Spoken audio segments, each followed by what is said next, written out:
Oh, hello. I'm Sketch. And I'm Shades. And this is Midstream. Welcome back, longtime listeners. Welcome back, Shades. Welcome back, Sketch. Glad to be here. Spooky.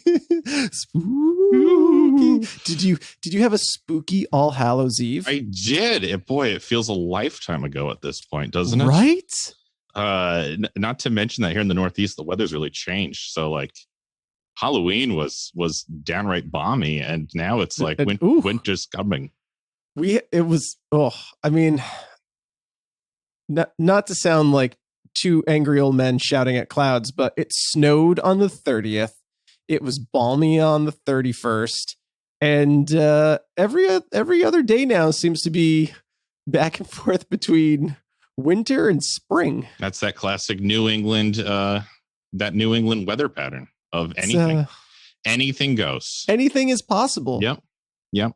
Except for like a long fall or a long spring. Those are the only things we don't get here, but whatever. That's fine. We don't have earthquakes, so, you know. No, that's not true. There was an earthquake. Yeah, there was an earthquake. There's a fucking earthquake. Yeah. They felt it in my neck of the woods. Did you really? Mm-hmm. I didn't personally feel it, but I had neighbors who... I didn't feel it. This is the second time in a row that there's been an earthquake in Rhode Island, and I haven't felt it. Yeah. I feel left out, Sketch. I feel left out. I don't even know. Did I ever tell you the time? Okay, this is complete. Guys, thanks for joining us. And I'm just going to go completely off topic for a second, then I'll get back on topic. But so there was this time where on one of my cross country trips, I was in Ohio, right? And nothing against Ohio. Nothing against Ohio. But my father and I are staying in Ohio for the night. It's just a one stop night, and then we keep going. Sure. And in the morning, we we're getting breakfast at some local establishment or whatever, and they were like, "Boy, what'd you think of that tornado warning last night?" And we were like, "What?" They're like, "The tornado warning, all the sirens, like there was a tornado really close to here." And we were like, "Wait, what? Like, didn't you hear those sirens?" And we were like, "Is that what those were?" Like, it's not like a siren that we're used to of just like a normal fire siren. It's an unearthly siren. And if you're not from the area and don't know what it means. Oh, wait, but it must sound almost exactly like your air raid siren that blows. No, see, that's the thing. It didn't sound like that. It sounded unearthly. It sounded almost like we were close to an airport and something strange was landing. And interesting. But I mean, what? We had a tornado that close and like we didn't know that like we're supposed to do stuff? Come on. That is just reprehensible. We should have like some sort of common tornado noise. That's what I'm saying. Like I thought like there was a uniform like bombs are falling, earthquake, tornado, siren. That was like the, I don't know if it's the international symbol or alarm system, but like at least the domestic US warning system for like the continental 48. Let's do it. Get your butts underground. Yeah. Pay attention. Okay, so if we don't have one, I submit that henceforth it should just be Samuel L. Jackson from Jurassic Park being blared over every loudspeaker, just saying, "Hold on to your butts." What's over in and your over wallet? again. That's at hold the on to your butts. It's, hold on to your butts. Now hold on to your butts. Hold on to your butts. Just over and over. Capital One at this point. What's in your wallet? Yeah. So, guys, if you're joining us, just two old crotchety men on a porch talking about the weather. If this is your first experience with geeking out, holy shit! Wow, this is typical. This is on the day-to-day. No, guys, if you are joining us live, then we are rapidly approaching Turkey Day here in the U.S., which means you just heard Liberation Front, our Halloween episode, our 2020 Halloween episode. The witch is back. They put a spell on us. High Divergence. Sarah Michelle Gellar. I did that one on purpose just to see. Just to see. Sarah Jessica Parker and Kathy Najimy. And a cat that was also in Sabrina. Yes. And gosh, didn't we have fun? Oh, such a good time. Sketch. I stand by fantastic movie. I'm definitely, out of the Halloween mode right now. So I couldn't even think of like watching it now. So no. It's just one of those movies. It's got to be, it has to be adjacent to its holiday. It really does. Yeah. I agree with you, Sketch. And I will say, upon my second viewing, because I watched it the week before, the second viewing wore a little thin. It was less fun than the first time I watched it. So I can watch it every year, but not twice in the same year. That's fair. And I hadn't seen it in many, many a year. So I was like primed and ready. I think you could watch it like once a year, every year, and have just as much fun as you did this time. Yeah, I agree. I think it's without a doubt it can be a Halloween tradition in any household. Yeah. Strong agree. I mean, I think that's an endorsement right there. Oh, yeah. Glowing. Put that on the DVD box if they still do DVDs. If you don't know what a DVD is, that's understandable. Or a box. No, everyone gets everything shipped now. So that's true. Just think of a little one of those. So, Shades, any corrections, omissions, take backsies? No, I fucking love that movie. Yeah, I agree. This is monumentous. Okay. And I am excited about All right. this. What was that? What did I get wrong? This doesn't happen often, but I was right about something that you were wrong about. Oh, boy. What did I get wrong? During the actual Salem witch trials. Okay. 6 men, including Giles Corey, were killed alongside. Really? Yeah. I remember seeing the memorial thinking to myself, there are men's names on these stones? Interesting. And then looking it up. And according to what am I on here? The Salem Witch Museum in Salem, Massachusetts, which I got to go with them on this. I don't know.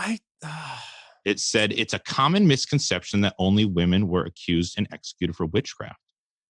5 men were convicted and hanged, and 1 man, Giles Corey, was pressed to death for refusing to cooperate with the court. He was the only one pressed to death. Yes, he was the only one pressed to death because basically the way the court system worked back then was you're presented, you're charged with something, and now you need to either plead guilty or not guilty. Right. And he was basically innocent. Yeah, he was the 16th century of fuck that. I'm not playing along. I'm not going to do that. Yeah, this is like the absolute like bullshit of Salem and the witch trials.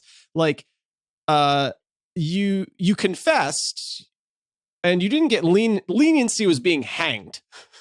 Yeah, correct. It's not like you refuted the crimes, you were found guilty, and they put you to death. It was like the hanging was was like the bullet to the head. Yeah, that was the best way out. That was the best way out for you. There were it's a small minority of people who were accused, and then there wasn't enough evidence. And evidence is such a kind, vague word in this sense, because it's all like hearsay and hoopla, basically. Right. But it was either plead innocent, and then we'll spend some time in quote unquote court proving that you're actually guilty, or just say that you're guilty, and either way we'll hang you. We're gonna hang you. Except Giles, God, what a baller. He's like, weight. No, I'm not even gonna dignify this with a response. And he got crushed. Okay. Which is nuts. I'm just gonna hope and pray that like my teacher brain has just atrophied at this point, and I can't remember what the fuck I used to do when I taught this, and hope that I got that correct. And if I didn't, fuck it, I'm not a teacher anymore. I'm sure that was a very, very minor falsity out of all the falsities that you spread to the children. Oh yeah, sure. I'm sure that was just a drop in the proverbial bucket. Totally. Yeah. But no, I was excited because I actually knew something, and I don't normally. And also listening back, I fucking pulled the word life out of like nowhere. Yeah. Life. Yep. What an amazing man I am. Yeah. At Halloween time. There you are. So there you go, guys. That was our deep dive into all things Hocus Pocus. All things Hocus Pocus. I mean, I don't want to just speak. A little Hocus Pocus sketch. I don't want to speak for like us for the future, but probably the one and possibly only Bette Midler property that we'll handle on this podcast. Probably. Safe bet. Never say never. Never say never. We could be going on for years and decades and eons, and we got to pull out some more Bette. But we'll give Bette a break for now. Yeah. I'm good with that. Yeah, go out on top. That's what I say, Bette. Oh yeah. Oh, speaking of which, did you see that Sanderson sisters live thing? How was it? I did. It's getting a lot of shade thrown at it. No pun intended. I thought it was fucking fantastic for being created in quarantine. Oh yeah. I give credit to any content right now being. That's what I'm saying. Elvira, Mistress of the Dark, was fucking fantastic. No doubt. Those segments were absolutely fantastic. Elvira, Cassandra Peterson. I couldn't think of it the last time we talked about this. Cassandra Peterson created the persona of Elvira, Mistress of the Dark. She's still got it. She's still hilarious. I love the character. The three Sanderson sisters were fantastic, and all of the things that they filled around it. Glenn Close recreated her Cruella de Vil from 101 Dalmatians. Okay. As a descendant of the Sanderson sisters. It was just fun. Okay. And she did all of her own makeup and filmed all of her own parts. It was fun, but it got a lot of shade thrown at it. Really? Yeah. See, I didn't hear anything about it after the fact, which I guess people were really complaining about the production value of it. And it's like, well, it was for charity for the New York Historical Society. No, I got that wrong. It's the New York Reclamation Project. Okay. It's like furthering their community gardens and their green spaces. Oh, nice. So that's fucking awesome that they got all of these people together. Billy Crystal did his Miracle Max. Wow. Martin Short created a character. It was a real who's who. It was a real who's who, and it was fun and plus, like you said, pandemic. It was created during a pandemic. Do you know how hard stuff is right now to do? Look at us. The Go-Go is like traveling through dimensions like an old Studebaker on the highway, just like. I was gonna say, like, we're basically Tony Stark and Nebula at the beginning of Endgame. That is basically us right now. It Go-Go feels very much limping like that. along. Yeah. Force sensitive trees are not a readily available commodity. No, they are not. Thank goodness we have these Mandalorian helmets on, though. Thank goodness. And that we figured out the voice modulation. Yes. I don't know what Mando's problem is. He just likes it. I love this week's episode. Holy shit. That was so good. We're moving on from Hocus Pocus. Yeah. So that's Hocus Pocus. Hocus Pocus. Go watch it. Wait for Halloween, then watch it. Wait for Halloween. We love it. Mandalorian. So since we've talked, Mandalorian has come out, and it's so great. It's so good. Oh my gosh, I don't even know what to say about it. If you don't have Disney Plus, it's worth a Disney Plus subscription just for Mandalorian. Yeah. It is literally the only like positive thing happening in the Star Wars universe at this point. It is Star Wars to me. It's the best Star Wars content that we've had in decades. And it is. Oh, it's just so. We talked about this in our Mandalorian episode, so feel free and cue that one up, guys, if you haven't heard it. But I mean, it is just so respectful to the history, but it's still so fun and it's fresh and it's not trying to like.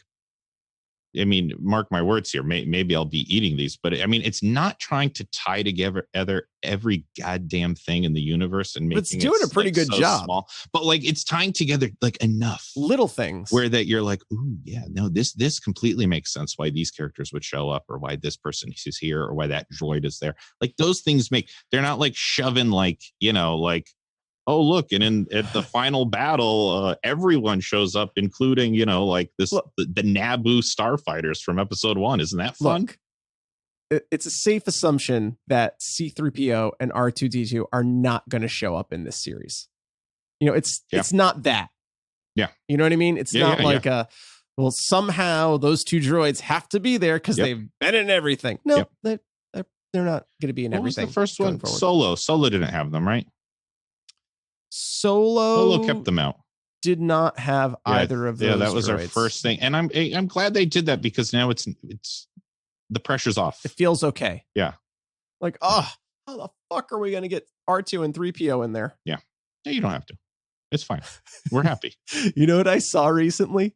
And I don't know if it's real. Simon Pegg and Nick Frost recreating the scene from R2 and 3PO on the deserts of Tatooine. Oh, nice. I could see that. And apparently they did this when they were filming Paul. I've never seen Paul. I'd like to see Paul. Oh, Paul's fantastic. I'll link to it in the show notes, but it is fucking hilarious listening to Simon Pegg and Nick Frost. Frost is R2, Pegg is 3PO. Yeah, I can see that. And it's just it's just comedy gold. Have you seen their new show that's on Amazon Prime right now? No. I just started it and I'm enjoying it. It's very short. I think it's only 8 episodes, but it's called I wasn't prepared to talk about this. It's called Truth Seekers, I think. And I will check it out. Yeah. It's kind of like, I think you'd like it. I mean, I've only seen two episodes. It has a very, very Doctor Who feel to it. And it's the general gist here is that Simon Pegg is involved with production. He's very minor as a character in it, but Nick Frost, that's the other guy, right? Yeah. He is like a cable technician in his day-to-day, but in his evenings he's like a YouTube conspiracist and a paranormal investigator. I love it already. And he ends up getting like this new recruit that has to shadow him to learn how to be a cable installer, and actual legitimate real paranormal stuff starts showing up. And it's that classic story of like the guy who's like been preparing for this his whole life and is like has an answer for everything, and the new guy who's just like, what the fuck am I seeing? Right. And I'm only 2 episodes in. They're short, they're just half-hour episodes each, but it's been a lot of fun, and it's really like scratching a Doctor Who itch on me. Nice. Yeah. I would love to check that out because I did go back and watch season 11 and 12 or 12 and 13, whatever we're on now. The two, finished Jodie Whittaker and Chris Chibnall's first and second season, and it's just not doing it for me. So I would love to have that Doctor Who itch scratched. Yeah. Give it a shot. Watch the first episode. See what you think. I'm only 2 in, so I can't give it a glowing like, oh my God, you got to do it all the way through. But as of now, I think you'd like it. Thank you. I will check that out, and I will give a rec back to you. Oh, look at this. The free recs for Thanksgiving. We just started His Dark Elements, which is the Golden Compass. Okay, yeah, I know that. So this is an HBO Max series. Okay. The cast is fantastic. It's a much truer adaptation than the movie that came out was, but it stars I think Lin-Manuel Miranda, James McAvoy, and it's a real who's who, you should say. It really is. The cast is fantastic. Clark Peters, who's fantastic. He plays the master who kind of like sets them all on their journey. And Ruth Wilson, that's who I was trying to think of as Mrs. Coulter, who's the other protagonist or antagonist there. And Arian Bakari, I think is how you say his name. He's also fantastic. Cool. I mean, it's just so well done. Free Rex. The demons are wonderful. The way they interact with them and the way they brought their personalities to life. The animation has really reached a stage in which we've seen from Lion King now and Christopher Robin that these CG created animals really do look like they're there. Yeah. That's why I thought about Cats. Still haven't seen Cats. Also still haven't seen Cats. Yeah. Just kidding there. But I cannot recommend it enough. It's so good. The writing is so good. The production is so good. It's also scratching my Doctor Who itch in a different way. Okay. Good. So His Dark Materials, HBO Max, very much enjoying. And they have really captured the look and feel of steampunk. Ooh. I love a good steampunk. Consider me extra peaked. Yeah. Extra peaked. Call me a meringue because I've been stiff peaked.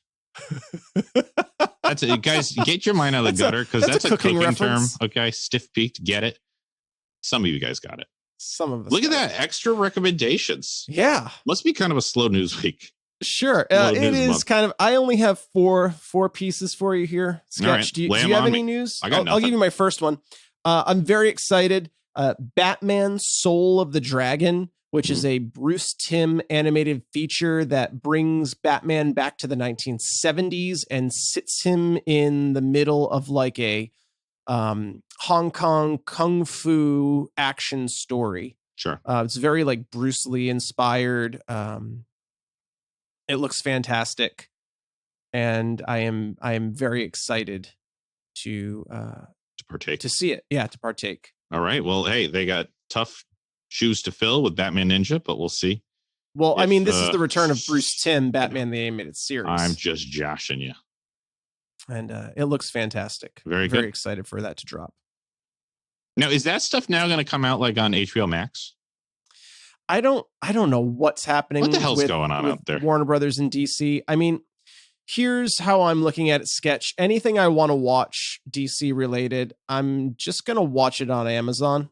Yeah. Because I can't keep track of where things are being released and who owns what. It looks like DC Universe is still going to have all of the animation, minus Young Justice, which just moved over to HBO Max, and all the live action stuff is going to be on HBO Max. Okay. DC Universe is still going. Our subscription expired, but that universe is getting smaller all the time. Yeah, it is. Yeah. Yikes. Come on, DC. Come on. Well, the comic side of things isn't really any better of a state. Yikes. All right, you got any news, Sketch? I have nothing. I mean, I've kind of just been kind of keeping my head down. I've been doing a little woodworking here and there. Made some big progress on the truck that I've been rebuilding. So, I mean, I have guys, Sketch has a 1994 Ford Ranger that he's been piecing back together. Love it to goodness. Would you say your first love? Oh yeah. Oh, your easily. First true love? Oh, no doubt in my mind. Yeah. And oh, just time, just age. Yeah. Oh yeah. Because I get the thing that. runs like a champ, but just age falling apart. Yeah. But not some more. The Shadesmobile is in a similar state. Yeah. It's just the march of time, which is something, guys, we're getting there. Something I want to talk about with our next property that we're tackling next week. We're gonna get there though. We're gonna get there. I got some more news for you, Sketch. Yeah, keep going. WandaVision has been pushed back to 2021. Oh, geez. I don't know if any of the Marvel shows are actually going to come out. Yeah. And if anyone's going to care by the time they do. Because, correct me if I'm wrong, WandaVision leads into the next Doctor Strange movie. Yes. So I guess Doctor Strange is also pushed back. Okay. I don't know how that's going to work, Sketch. It's precarious, and I find myself having difficulty to care. Oh, yeah. No, it's been kind of refreshing. Yeah. It's been a little refreshing lately to like, I don't know. For a while, it was exciting. Like every 4 months, like, oh, no Marvel movie. And now right there with you. And now with the world as it is, and there hasn't been like a fresh movie out in close to a year. Yep. I'm almost like, you know what? It's been kind of fun just spending movie time, going back to some of the classics. Revisiting things, right? Yeah. I would be 100% on board to say, like, for X amount of time, we're just going to, like, revisit things. Yeah, because it's been fun. And guys, we're revisiting again next week. We're getting there. We are. We're getting there. We're getting there.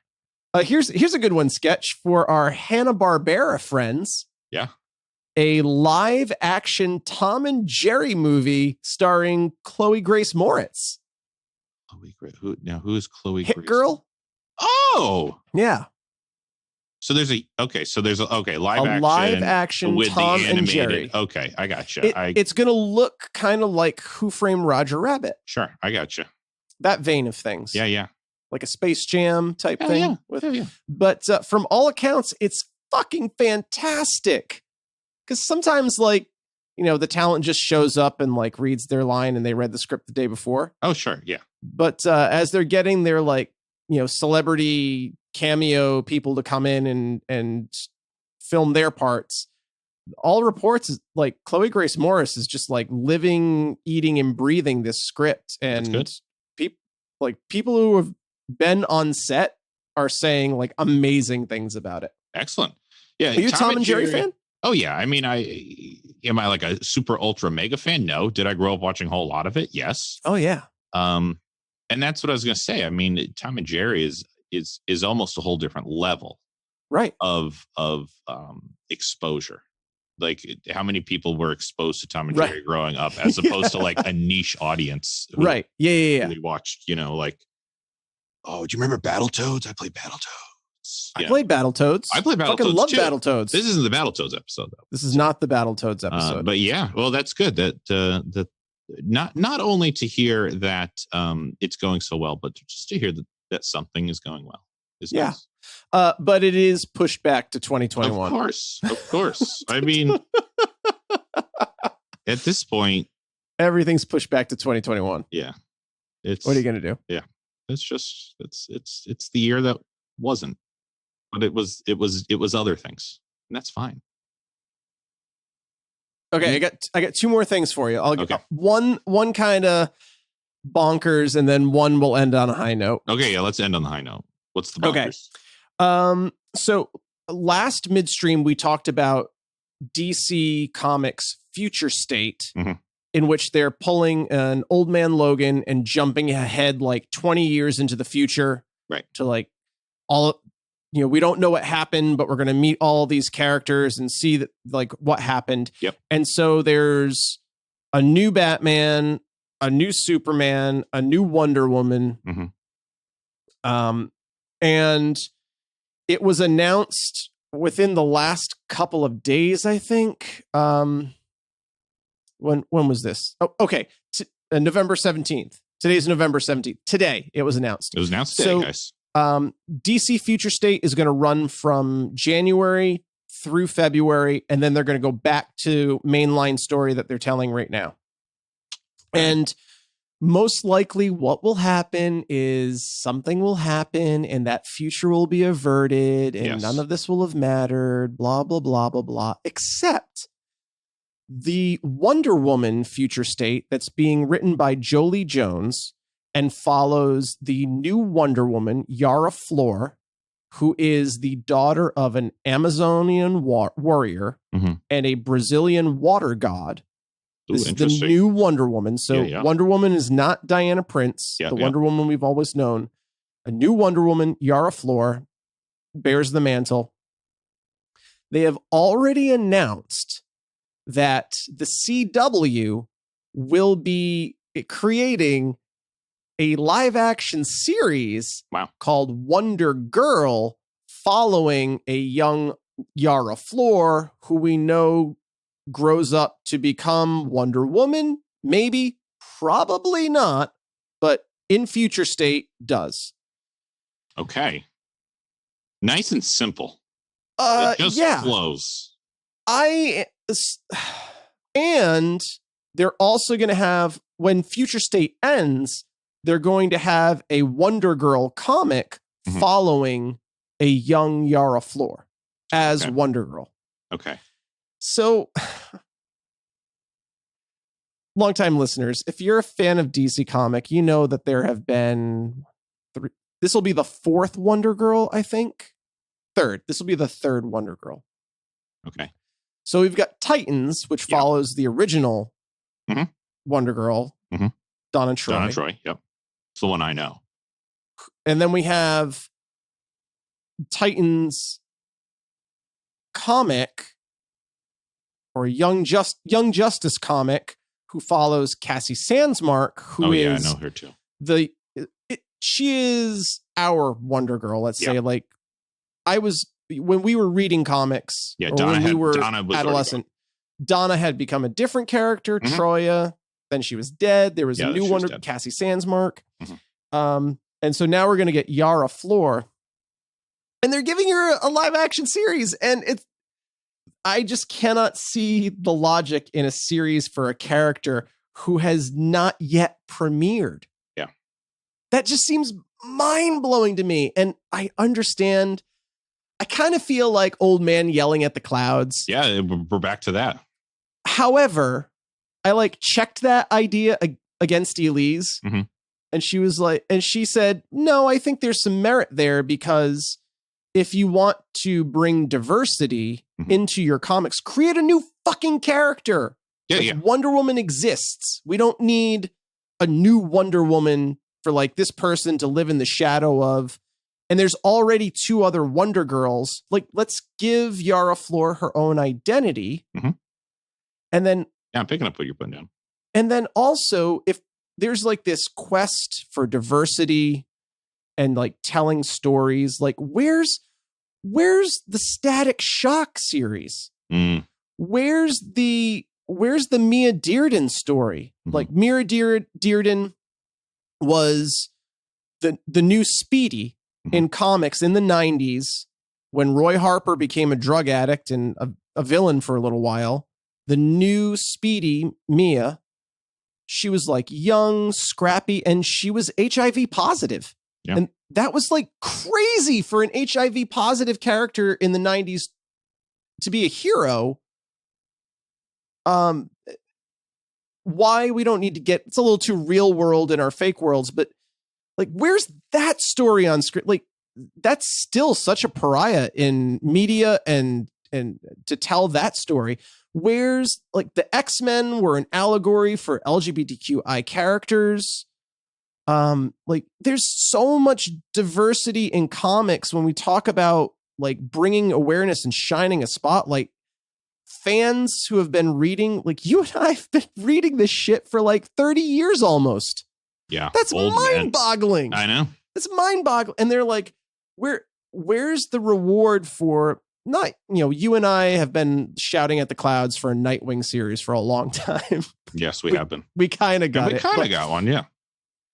But if your character was Static Shock, or your character was Mia Dearden, or if your character some B or C level character that you really identified that was diverse, or told your story, I'd be irate if a character who hasn't even premiered yet, who we know nothing about, is getting a TV series, and 2 mainline comic series that will that will overlap each other. Yeah. That's just mind-boggling to me. It's it's weird because it's inclusive and diverse, but it's also the illustration of the problem with geek culture and media right now. It feels disingenuous and genuine at the same time. Yeah. And I guess only time will tell which it is. Yeah. Hey, we'll check in on it. I'm going to read it. I'm sure the comic's going to be great. I have no idea what's going on with the CW. I mean, the last I saw was the death of Oliver Queen, R.I.P. But yes. But then Real World happened. Supergirl was canceled, right? Correct. This will be its last truncated season. I don't know what's happening with the Batwoman series, but I know the main actress has left. Yes. They have created a new character to fill the Batwoman role. Okay. Which also feels if Kate Kane was your character, was the character you identified with in comics, write in. I want to know how you feel about that.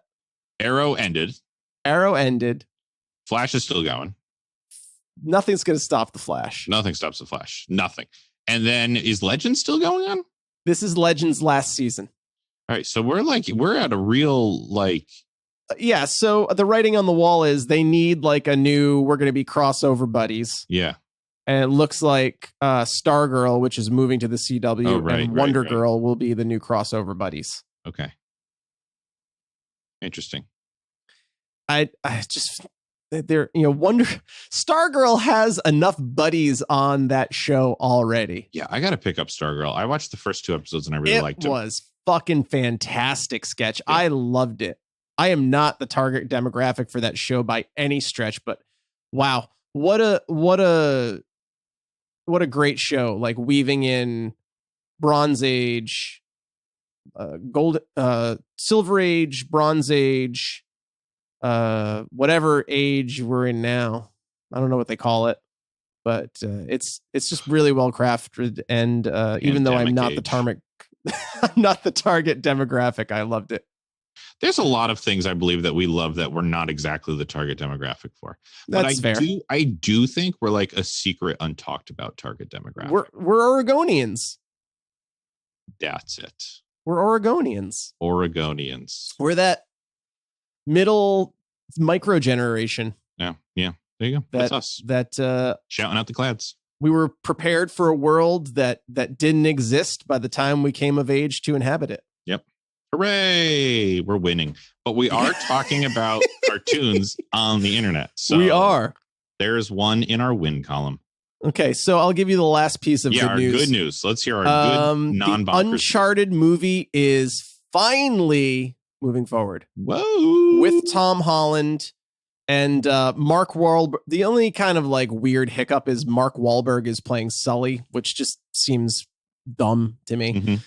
But he had originally signed on to play Drake, and I guess wouldn't go away. So they made him Sully. And Tom Holland is going to play a young Nathan Drake. And I love Tom Holland. So I think it's going to be great. I also do. It'll be a younger, like you said, a younger Nathan Drake than I'm expecting or picturing. But that is not to say that it will be any lesser. Story wise, he will be just ever so slightly younger than Nate was in the first game. We were all just babies. We were. Yeah. Yep. Excellent. All right. Yeah. Well, there's something good to look for on the future, on the horizon. Yeah. We need those right now. We do. Those little glimpses. And I mean, if Tom Holland with Spider-Man is any indication, I mean, unless Sony really fucks something up, he could play Nate Drake for the next 20 years. Yeah. Yeah, I'm a fan. We've talked at length. We have about our teenage superheroes. Yep. And he's up there. All right, good. Well, that is good. Ending on some good news. All right, Sketch. Where are we taking GoCo next? Man. Oh, boy. Guys. I've been like low-key really wanting to do this one for a while. I think the original plan was like in the first year of the show, we talked about doing this on the water. Yeah. That was the original plan. Yeah, that was the original plan. We have access to one vessel, and it's a very old vessel, and it has not fared the years well these past couple of years. So, but you know what? During these COVID times, perfect time to dust out an old classic. Yes. So we sat down and took in Waterworld. Now, here's the thing. Here's the 1995 Kevin Costner action epic, post-apocalyptic action epic. Yeah, if you've never seen it, it's Mad Max on the water. Yes, and here's the extra special thing, longtime listeners. There's a special cut of this movie, and we'll talk about the differences on. I went down the rabbit hole on this sketch. Did you? Yeah, a little bit. You probably went deeper than I did, but it is crazy. It is bonkers, and let's just say McFly 89. Thank you. Yeah, honest to goodness. So we'll talk the history on the podcast, but just on the actual episode. But just so you guys know, if you saw Waterworld in your youth in theaters, you saw an hour-and-a-half version of Waterworld. You saw a fraction of the movie. We watched the whole thing dubbed by fans the Ulysses cut. And it is 3 goddamn hours of pure Waterworld joy. Sketch, I planned to watch this over a couple of days when I saw how long it was. And oh no, one sitting. Yep. I could not peel my eyes away. You just down it like a jug of hydro. Oh, pure hydro. Pure hydro. Pure, not that filtered garbage swill. Yeah. Ugh. We've got a lot to talk about with Waterworld. So definitely tune in. Definitely. Long-time listeners, start refining your own urine now. Yeah. Dredge the bottoms of the ocean for some dry earth. Yep. And some old CDs. Some Miles Davis. Yeah, some Miles Davis. If you don't know what we're talking about, then you haven't seen the Ulysses cut. And what's his name? Dennis Hopper again. Oh my God, villain. Dennis Hopper chewing some scenery, screaming at extras. And if you just for the life of you cannot get your hands on Waterworld, you can at least watch the Super Mario Brothers movie to get an idea. Almost the same villain, but with enough changes that it's amazing. Oh my God. I'm going to ask one of my big questions now because I would like an answer to this. Longtime listeners, if you're Dennis Hopper, after the Super Mario Brothers movie, what in God's name would make you sign on to Waterworld? Yeah. I'm just going to put that out there now. That is one of my big questions. There are so many similarities. I would love your thoughts as to why in the name of the Saint Joe. Why in the name of Saint Joe would you sign on to Waterworld? Yeah. My goodness. There's a lot to digest here. I think we're going to have a lot of fun with this one. I have so many, I just have a litany of big questions. Yeah. Yeah. It's going to be. And they're all pertaining to the cousins and Dennis Hopper. Perfect. So, guys, next week, just join us for your post-apocalyptic water-based sailing adventure as we give thanks. Oh yeah, for right. not being in a post-apocalyptic submerged world yet. Yes, that's the message. Spoilers. That we're going for. Spoilers. Drylands Mount Everest. Spoilers. There you have it. We're basically there it is. Living Waterworld, the series, season 1. Yes, season 1. And Waterworld is spoilers for the ending. There you go. So next week, guys, Waterworld with Shades and Sketch. Can't wait to talk about this. Oh my goodness. It is going to be bonkers. So if you haven't seen Waterworld in a while, give it a watch. Try and track down the Ulysses cut if you can. I don't think you'll regret it. No. But I understand. Oh, I cannot wait to talk about this history sketch. Yeah. I can't wait. All right. I guess on that note, we'll see you next time.